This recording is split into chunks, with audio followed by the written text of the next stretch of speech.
Never saw the hero who goes along with Yahweh. Glory to glory, we rise and never to fall. Here in a nation, flowing rivers and holy. Glory, glory, glory to the Father for making you a nation, a joy forevermore. Ambazonia, land of freedom, you shall live in plenty in our need, and your children shall be like the stars above. The Most High God be the watchman of His nation.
This has been the trend in the last 56 years. Every time the people try to stand up, they play for time, they bring some divisive language, especially in our region, because our region happens to have two main, what you call here region or states. Yeah. So you have the Northwest and the Southwest. Okay.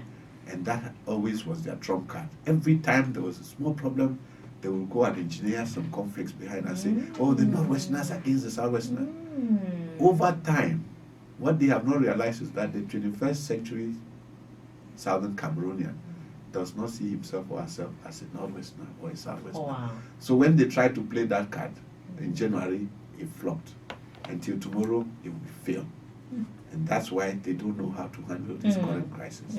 And as I've told them, 2017, that country will never be the same again. Wow.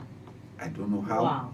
The Lord is my strength. Oh, yes. Trust me, we are going one way. Oh, yes. If He carried the children of Israel from Egypt to the promised land, He has shown me that promised land.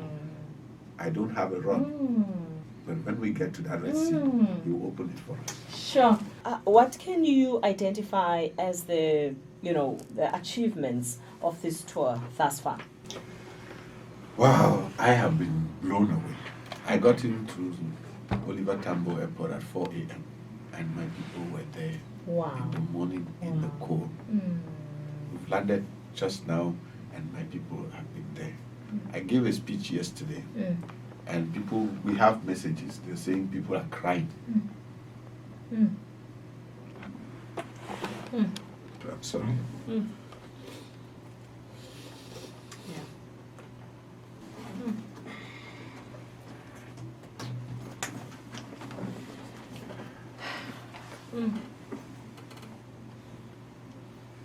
Okay, I was told by a friend, he said he went out in the morning and he saw old women going to church and went in and saw her friend and she said, come quickly, let's go and pray for Sisiko.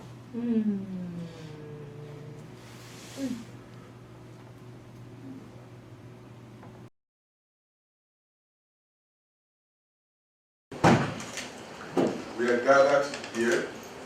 It's one of the unique celebrations to welcome our leader, His Excellency, Mr.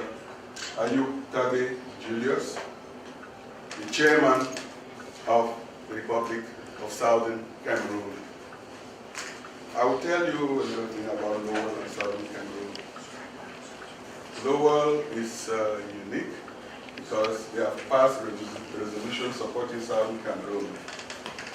And the recent resolution that was passed on 2nd of May, condemning the abuse that has been going on, and also declaring and supporting the restoration of the independence and the nation of Southern Cameroon was passed here in Lowell.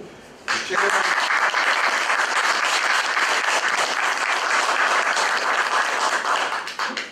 at that time, Chairman, His Excellency Ayub Tabe, was out of the country, and his Secretary General. They were moved to tears. They called me and said, I wish we could be at that city hall. But he is touring, he's coming here on a diplomatic visit. He flew in last night from California, and he is flying out in the morning. He said that I cannot come to this country and not come to this Lord that has stood with us. So ladies and gentlemen, I would like to introduce our city councillor, Honorable Rodney Elliott.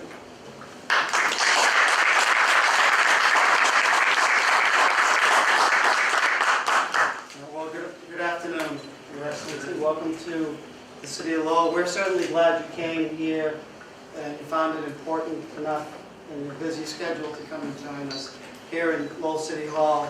As Drew just mentioned, we support, this was not the first time, nor the second time, nor the third time, that the city has adopted resolutions to support Cameroonians, certainly here in the city and in their homeland, because we feel it's important to support every cause of democracy and crimes against humanity. Just yesterday, we dedicated a monument to the Cambodian people and those that live in the city to support them in their plight. So we certainly, it's an honor and a privilege to do that again for you. We know how important it is, especially in this day and age of mass media, to speak out, to support our community, and to speak out against things taking place, not only here in Lowell, but across the country, to show our support for our fellow Cameroonians here, and to support you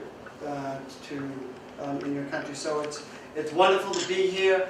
I wasn't the mayor when the first time King, excuse me, let me make sure, King Ngwafo came to the city of Lowell, and it was an honor and a privilege to meet him there before, but it's as equally nice to see you and to welcome you here to the city of Lowell, and thank you for your time. And you know that we'll be here to support you and the community as you move forward in everything that you do. So welcome to the city of Lowell, and we look forward to working with you now and in the future for the people of Cambodia, both in Cameroon and here in the city of Lowell. Thank you.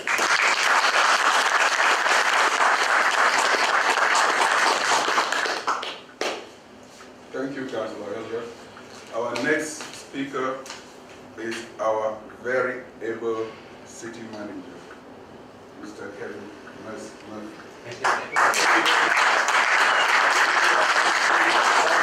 And if you need an escort to the airport, I'm sure Superintendent Taylor will help you out.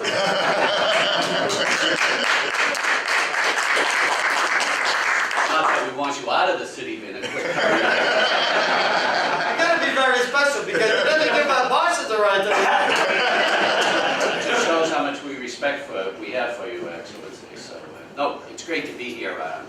And I understand why the Lowell City Council voted to have this proclamation and this support of your community, is that we are an incredibly diverse city here in Lowell, completely diverse. And I like Bishop Methodios from the Greek Church never called us a melting pot, he called us a mosaic, because we're like a bunch of tiles that are positioned on a mosaic, and we still remain our separate identities. And I think that's the most important thing about the city of Lowell, is that we respect each and every every immigrant group in each and every minority. And we just want to say to you, we support you 100%.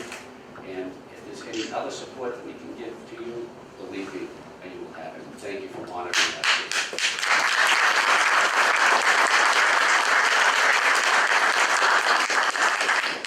Thank you very much.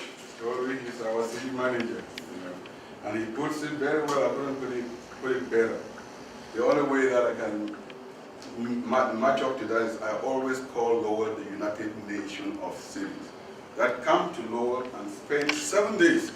We would have traveled around the world in 7 days. That is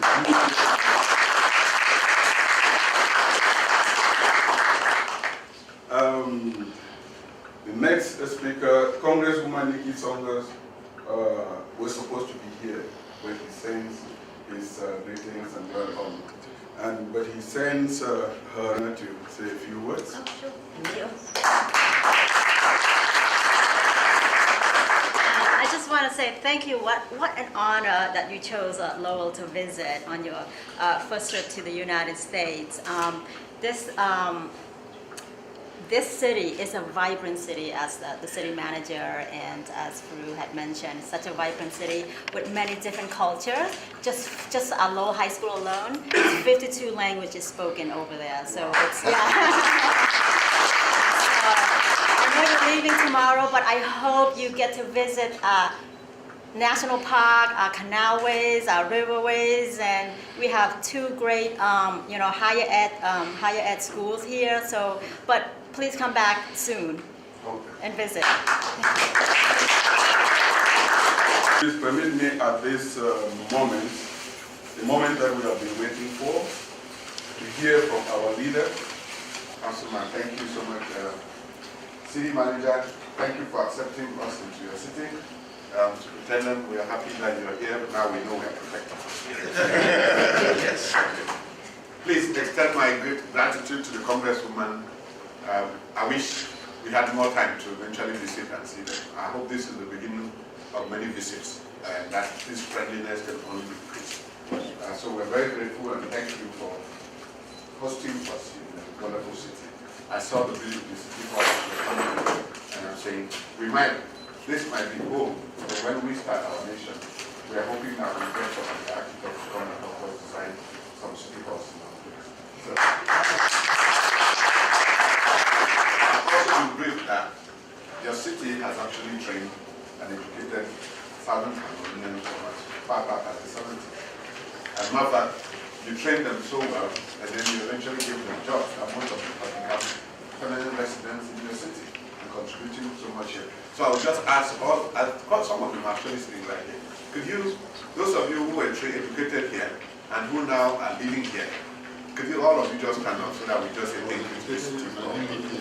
Those of you who were trained here, educated here, so you see, and trust me, because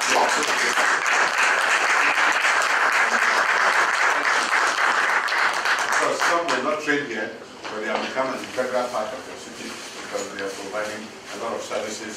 So those who were not trained here, but who are here now and serving this community, can all of you just stand up so that we recognize you and say thank you.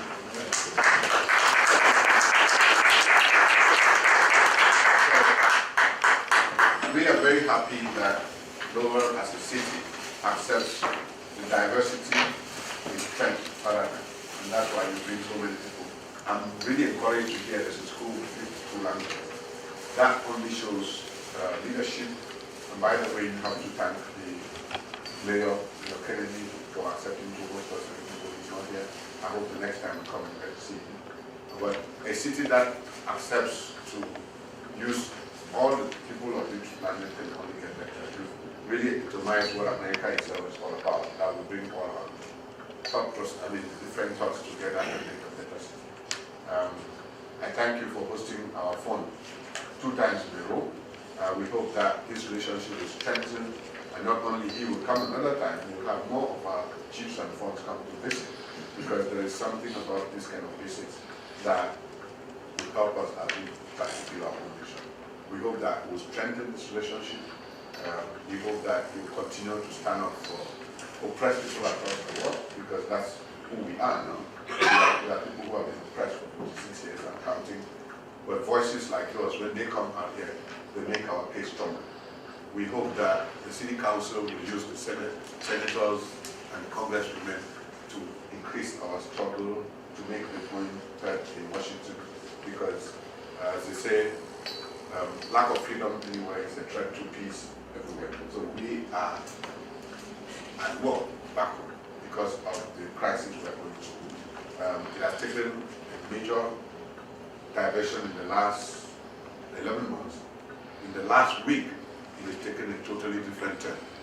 As we speak, we all are very concerned about what might happen on Sunday, the 1st of October. The Republic of Cameroon are carrying guns, and they walk up to them and say, no violence, but we want to leave this relationship.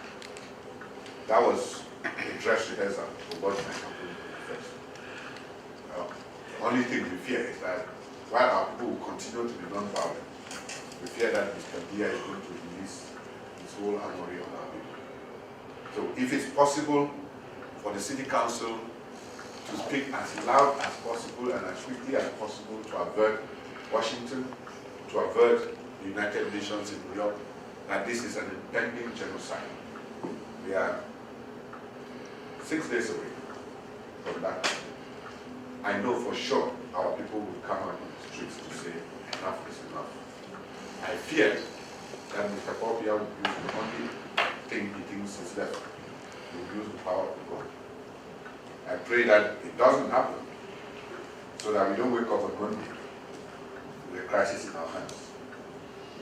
If there is a way, if there's one request I would ask the City Council to do for me now, is to speak this, and the Congresswoman, please, if you can let her know, if there's one thing they can do for me and my people, is to make this request and tell the world, so that everybody points the light, shine the light to southern Cameroons on Sunday morning, and know the devil operates in the darkness.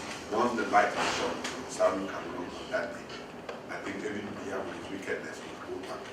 But the truth is, all the arsenal have been targeted toward. Every day we speak now, truckloads of military people are going down to our region. They're going to fight a war with people who have no guns. But one thing is certain, on Sunday, our people will stand, because they just don't have any other alternative. Now, if faced with that option, they will die, so be it. We lost 13 people on Friday. 13 lives were lost. Some of them were shot by senior divisional officer with the equivalent of over a city. Somebody more senior than a city mayor took a gun from his pocket and shot him. We have mayors, actually, we have a mayor who shot 2 people, 1 died. So as we speak, there 13 people died on Friday. I think by world standards, when 13 Africans die, it doesn't make news.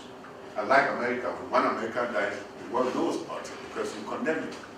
But you also have to condemn it when an African dies, because a soul is a soul. So, I'm glad to be here, and I really thank you for giving us the opportunity. I hope that you will be able to tell our story. You will make this case for us, because I'm very confident that once the news picks it, and then they start shouting, because it's injustice. I think even with his wickedness, I'm sure he will go back. And so I'm hopeful that when we eventually get to there, we will improve this journey of this relationship which started lower. We believe, where I come from, that nothing happens by chance. Some things happen for a reason. Our relationship built over these years can only get stronger. We would urge the City Council to truly consider supporting us technically. I mean, we have had a relationship that has almost been very one-sided, coming this far. I would like us to move that relationship to a partnership going forward, so that we will exchange ideas and we'll invite you to come and help us as we build our vision. And on that note, I want to thank you once more, and I hope that we have better days ahead. Thank you very much.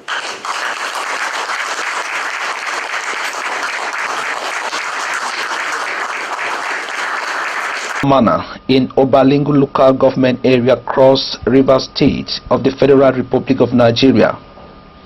Thousands of Southern Cameroonian refugees are spread all over this area. And when we met them, these Southern Cameroonian refugees told us that the only thing that is available and in abundance here in Amana is hunger. This farming population left everything behind them in Cameroon, and each day they pray and wait for someone to come to their rescue in a foreign land.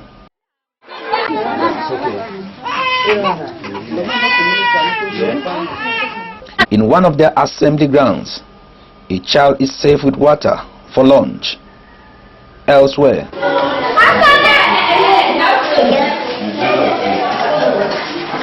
a kid denied his own twin brother food given for both of them by their mother.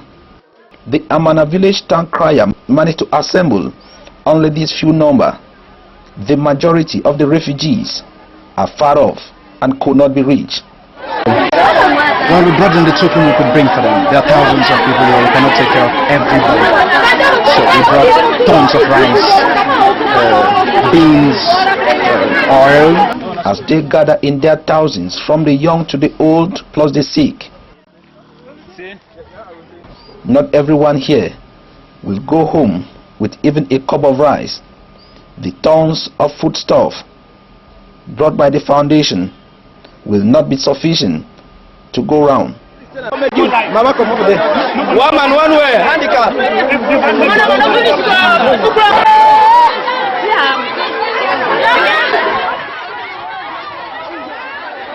A people once known in Africa as living in plenty are seen today scrambling for a meal.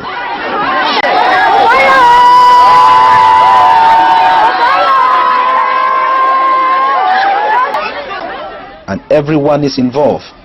The children join their parents in the struggle, at least to secure a cup of rice, a cube of sugar, a cube of savon or Maggi for the family, even if it will last only for a day. Alors, professeur, il nous reste moins d'une dizaine de minutes.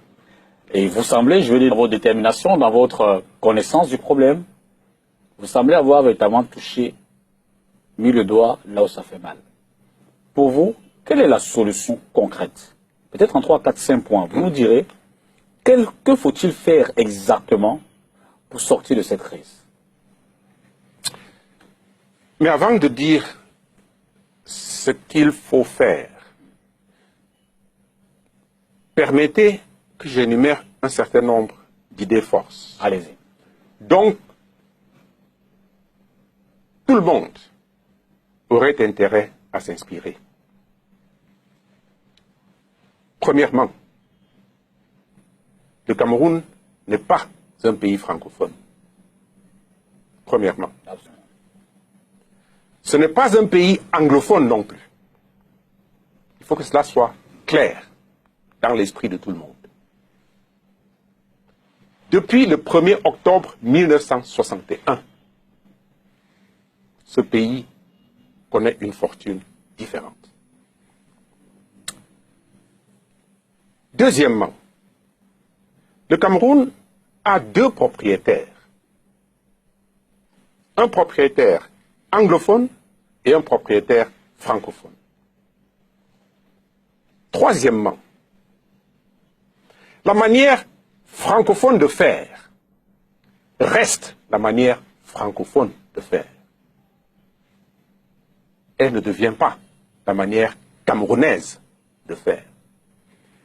La manière camerounaise de faire est cette manière-là qui intègre et la manière francophone et la manière anglophone. Donc, chaque fois qu'une décision est prise qui n'intègre pas ces 2 visions, cette décision se livre, s'ouvre à des critiques.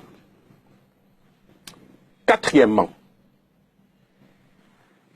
les anglophones ont le droit imprescriptible à la gestion de toutes les fonctions de l'État. C'est ça, être un citoyen. Et je crois qu'il y a au centre de la crise anglophone cette problématique de la citoyenneté. Quand vous avez une partie de la République pour qui des pans entiers de la réalité nationale sont défendus, inaccessibles, l'identité est remise en cause. Les anglophones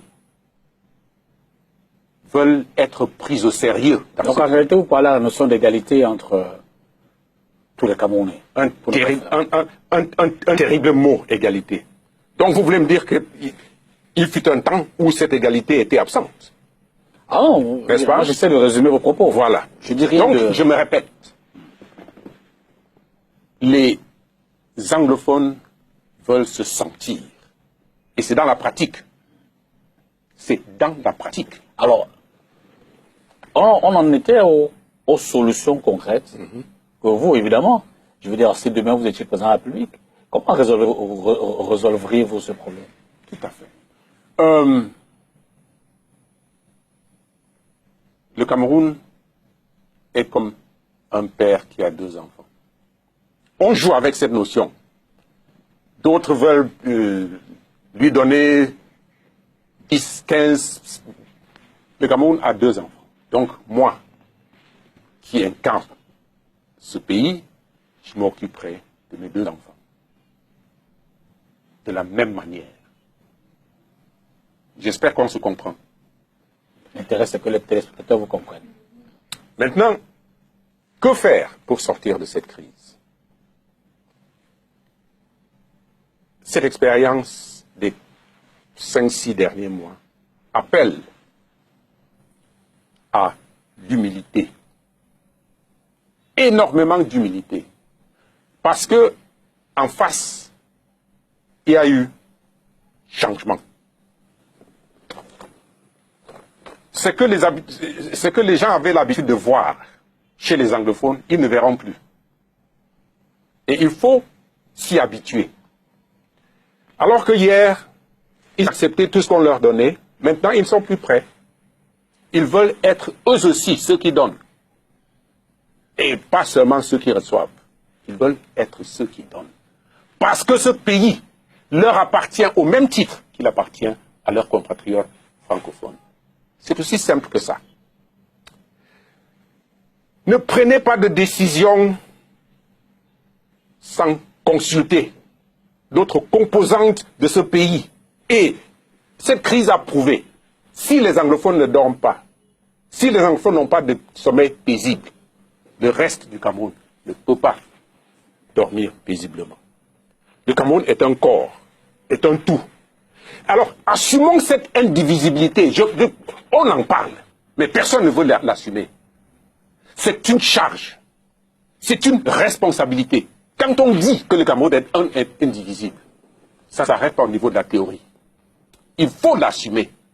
Et l'assumer, c'est se rassurer que tous les enfants de ce pays vivent le même bonheur, sont exposés aux mêmes conditions. Au moment où nous parlons, et j'ai failli oublier, la crise anglophone a un fondement économique. Je l'ai dit sur notre plateau, que là où le taux de chômage chez les francophones était de 20%, chez les anglophones, ce même taux était de 95%. Et je m'explique. Si vous voyez toutes les grandes écoles, les anglophones sont pratiquement absents de ces grandes écoles. À l'arrivée, que se passe-t-il? Il n'y a plus de magistrats anglophones qui sont formés. Il n'y en a plus. Il n'y en a que pour les enfants francophones. Bon, maintenant, on les forme et on les déverse chez les anglophones. Au plan de l'industrialisation, quelle est la politique industrielle de ce pays? Qu'est-ce qui va où? Voilà tout le pays anglophone. Aucune industrie. Laissons de côté la Sonara et la CBC. Nous connaissons tous ce que ces deux industries représentent. Pour le reste, il n'y a rien. Toutes les industries sont ici, à Douala. Les enfants de Douala qui sortent de l'école ont quand même quelques chances d'avoir quelque chose. Les enfants anglophones retournent à la maison, se constituent en charge sur les parents. De Buea à Woum, rien. Ce que je dis est pathétique, est tragique et demande une attention immédiate. Il faut que ce pays nous dise quelle est la politique industrielle de ce pays et comment les enfants sont pris en charge et quels sont les droits des uns et des autres. Voilà le problème anglophone. Ce n'est pas tout le temps envoyer les enfants à l'école, envoyer les enfants à l'école. Pour quelle fin, bon sang? Pour quelle fin? Si génération après génération, moi qui vous parle, j'ai 2 licenciés à la maison. 2. Je peux au moins leur donner à manger. Mais les enfants qui se sacrifient pour éduquer, qui un enfant, qui 2, et qui se retrouvent au bout de cette expérience, avec les enfants là sous les bras. Et avec cet exemple, le petit qui est là, vous lui dites allez à l'école, il vous demande pour devenir comme ceux-là. Il se passe quelque chose de tragique dans ce pays. Donc, les responsables tardent à prendre la vraie mesure. Nous n'avons plus de temps à perdre. Et nous avons vu. Il faut que les gouvernants se mettent ensemble et se posent une question. Qu'est-ce que nous avons fait à ces anglophones pour qu'ils soient à ce point courroucés? Qu'est-ce que nous leur avons fait? Cette question est importante. Un chef d'État extraordinaire. C'est un homme d'État extraordinaire. J'ai l'habitude de dire que depuis 1982, le chef d'État, son Excellence Paul Biya, a dû accorder aux anglophones un traitement préférentiel, qu'il fait confiance aux anglophones. Et je crois que voilà la preuve qu'une fois de plus, les anglophones ne peuvent jamais dire que le chef de l'État ne leur donne pas ce qu'ils devaient avoir.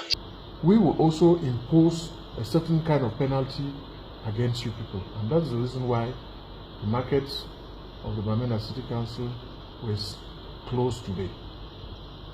So that they take up the measurement of respecting ghost town up to even 3 days by people who have no direct relationship with them. And in addition to that, we've selected all the leaders of the various unions within the markets, and we are going to seal all their sheds until they are capable of bringing order within our various markets, as they have been doing whenever it means contesting against any decision by the City Council or the administration. That he is doing everything to protect his position as a privileged slave in this country. By Monday, we will know whether Yaoundé controls Anglophone Cameroon or we control our country, because they are doling out huge sums of money that people won't be able to go to. The issue for historical reasons is called the Fumban Conference. It is at the Fumban Conference where those two nations were going to come and iron out their constitution of the two nations and eventually become one nation. But what happened in that conference was very significant, because by the time our forefathers got to the conference, Mr. Ayijo, who was president of the Federal Republic of Cameroon, came with a pre-prepared constitution. And he said, well, you know, we have worked on this constitution, so we might as well adopt it. Thanks to the wisdom of our forefathers, they said, well, if you have worked on it, the least we can do is take it to our own parliament to be debated and accepted. All of this was happening in April of 1961. They took the constitution back home, and before they even had a time to debate it and accept it, 30th of September had caught them, and the United Nations had given Britain the 1st of October as a date when they had to hand over the independence of British Southern Cameroons. And without any preparation, the British invited Mr. Ahidjo. He landed in Tico on the 30th of September 1961. And on the 1st of October, his military marched into our country, and they have taken over till today. When our people moved over from Nigeria, they had a police force, but they did not have an army. And so what Mr. Ahidjo did on the 1st of October, they lowered the British flag, and he lowered the French flag, the French Republic of Cameroon flag, which had 2 stars at the time. At least they even gave us the favor of adding a 2nd star to show that there were 2 nations. And they called that nation then the Federal Republic of Cameroon. And by the federal nature of that country, the 2 nations were coming together, the British Southern Cameroons and the Republic of Cameroon. They came together to form the Federal Republic of Cameroon. Even though the constitutional document cementing that union has never been signed by the United Nations, but it's still symbolic that they got together. A few years later, fate played us a bad blow because they then had the sense that oil had been discovered in that land. And much of it, as we speak today, 30%, 60% of the GDP of that country is provided, comes from the land of the Southern Cameroons. Once that happened, it became obvious to Mr. Ahidjo that if he stayed in the federal constitution, then the British Southern Cameroons were going to manage their resources, at least a huge part of it. And so he unilaterally decided that that country had to become the United Republic of Cameroon. By being united, you now carry all the resources to a central treasury, which he would manage. And as if that's not bad enough, he decided to make that union on the 20th of May 1972. It's important to note that the 20th of May happened to be his wife's birthday. And that became the national public holiday for the nation. It still is to the Republic of Cameroon till tomorrow. And 56 years later, we have gotten up this time to realize that all our institutions have simply crumbled. They've taken away everything that makes us human. When Mr. Ahidjo stepped down as president, Mr. Buea took over in 1982. He's been president for 35 years and counting. But his presidency has dealt us a very big blow. Even the simple institutions he met on our land have been destroyed, abandoned. We had 2 airports when he came over as president. As we speak, you cannot land in a plane on our soil. There is a deep sea port in our land which can dock the biggest flagships. That seaport has been abandoned in preference to a seaport in Douala which is dredged every day. When they got to exploitation of the oil, because most of the oil is on our land, as we speak today there are 38 oil blocks in operation in Cameroon. 30 of them happen to be in southern Cameroons. They built a refinery on our land and they channeled the oil to a depot on their land. All the taxes related to fuel are paid because of the depot, not the refinery.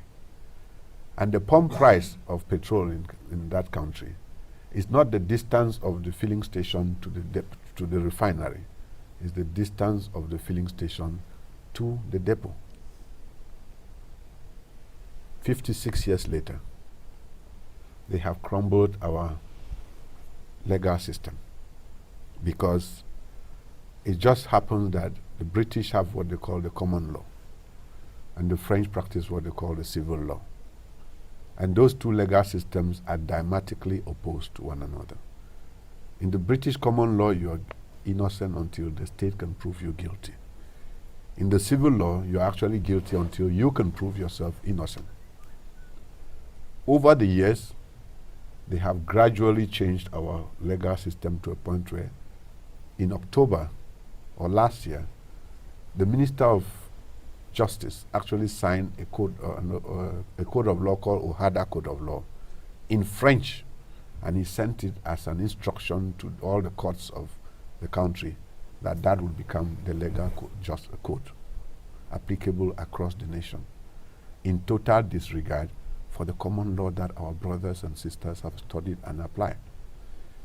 The lawyers called the attention of the government, and this is one of so many letters that they have addressed to the government, signaling the issues that they don't recognize the law courts they find themselves in. They are common law trained lawyers.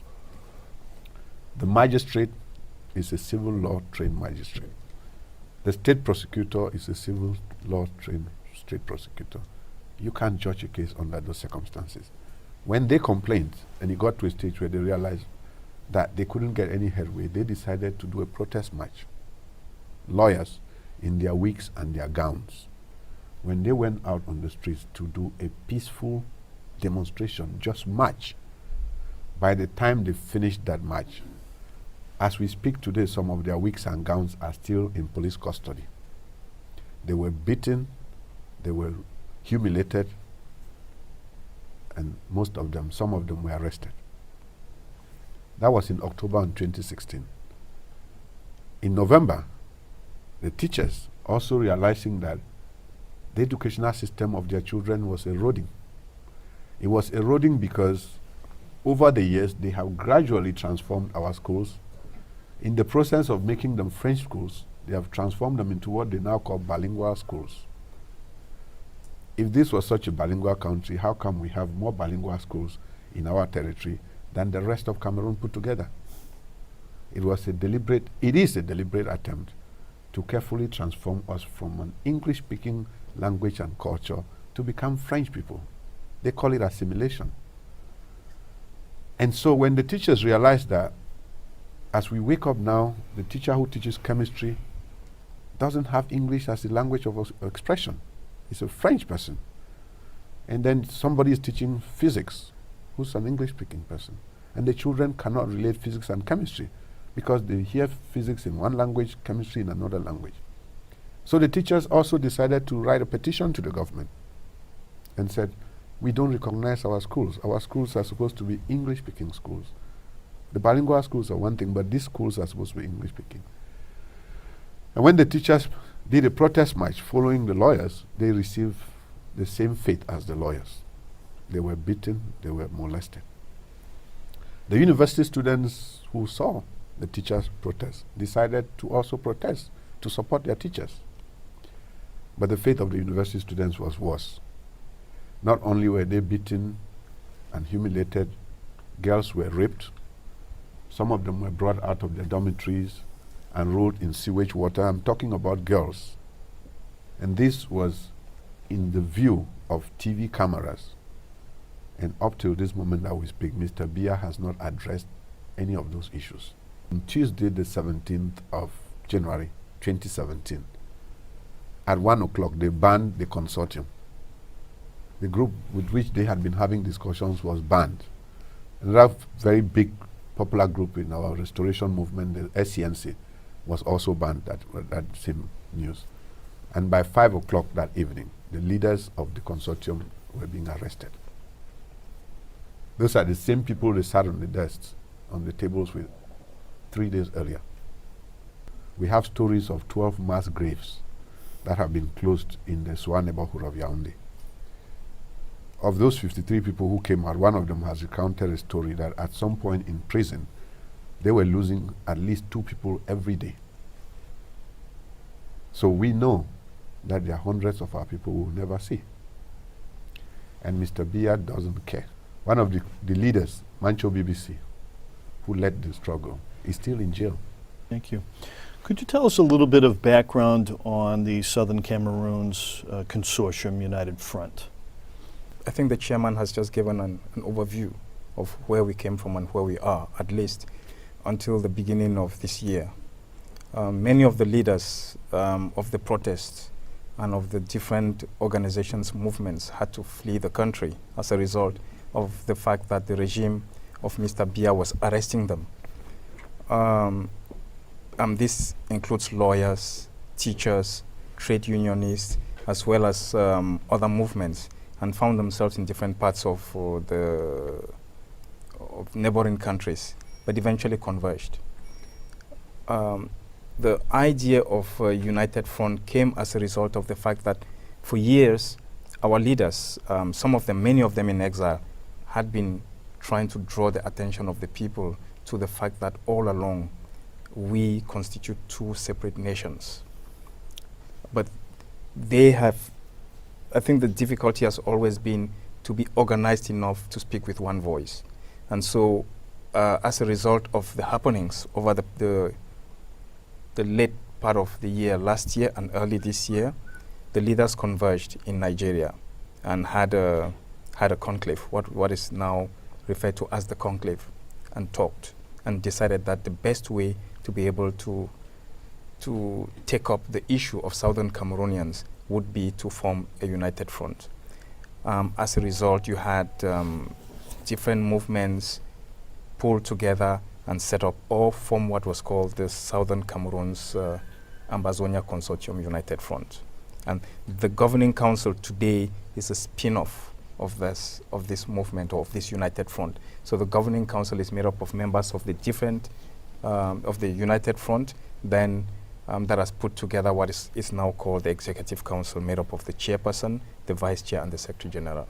Traditional rulers have always had a central role to play in terms of the governance of our people.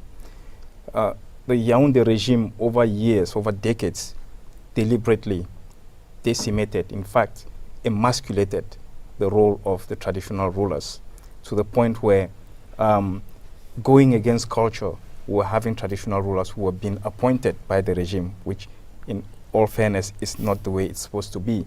So in terms of steps, is the restoration of the House of Chiefs, or the House of Chiefs, getting traditional rulers to have their place within their community. It's about the rule of law, and by the rule of law, it's very simple things. We've just spoken about the fact that our institutions, our industries were completely wiped out. We are going to try and restore them, but there are a number of things that the Governing Council has put into place to ensure that we establish a nation that we are proud of and that becomes the envy of other nations. So steps. One of the reasons for our visit and traveling has been to try and identify our citizens across the world who have got a wealth of knowledge to come and contribute to the reconstruction of our nation. Let's talk for a minute about development in southern Cameroons. What is the state of the built infrastructure and the economy and government support and resources to that region? Let me give this more statistic. Mr. Paul Buea comes from a region of the Cameroon that has less than 2 million people. The southern Cameroons has 8 million people in 2 regions now. One of the regions had, for the 2017 budget this year, had, let's say, it had 43 billion.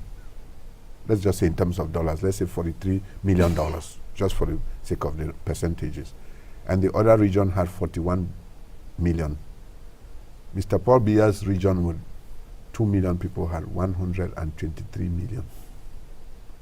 So the budget he allocated for his region, which is less than 2 million people, is more than the budget allocated for 8 million people. Ours forms 75% of the budget he allocated for his region. And that's why over the years, our institutions have crumbled. We have nothing. As a matter of fact, even those institutions that were functioning, we had a power company, we had an electricity corporation that has been disseminated. It doesn't exist at all. As a matter of fact, we now depend solely on the national grid, which is powered from their end. We had a bank. The bank has crumbled. We had airports. They don't exist again. Every of our institutions that we held very proudly, we had a cooperative society. Our cooperatives nurtured our agriculture, coffee, cocoa. Those things don't exist again. We have no identity because of the way he has systematically transferred us from a people who were proud of being the British Southern Cameroons to today. Our children don't even know who we are. So it's systematic. And their plan is eventually, if we don't hold the ship now, tomorrow we would have no belonging to where we came from. And it's quite deliberate. It's important to emphasize that it's deliberate. It's not mere neglect. It's deliberate to the point where talk about electricity. It gets to a point where we are entirely dependent on the Republic of Cameroon for our electricity, and it holds for everything to even traders on the roadside. If you have to travel from the one part of my country to the other, from the south, from the northern part of the country to the southern part of the country, you travel, there are no roads that link the northern part to the southern part. You have to travel across the Republic of Cameroon to come to the southern part. And in the process, whatever expenditure and spending you're doing, you spend on the other side of the border. So everything is so well planned and well calculated to the point where we have been completely emasculated. And where we are, it's not so much an issue of language or culture. It's an issue of the complete eradication of a people as a people. And that is something that we cannot allow. And where we stand, we're pushing back, we're taking back our territory, we're taking back what is ours, and we are more than capable of reconstructing it. Mr. Chairman, we just have about a minute left. I would want to thank you for inviting us here, and I want to say a message to our people back home. You have to remain strong because we can see the finish line. And I'm calling on all our brothers and sisters in the diaspora to get ready to go back and rebuild their nation. Great. Thank you. Well, thank you very much, gentlemen, and thank you for watching. And please be attuned to future developments in this issue, which is a very important one that not only affects Cameroon, but really affects the rest of the world. Thank you very much. Thank you. Thank you.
God be the watchman of this nation.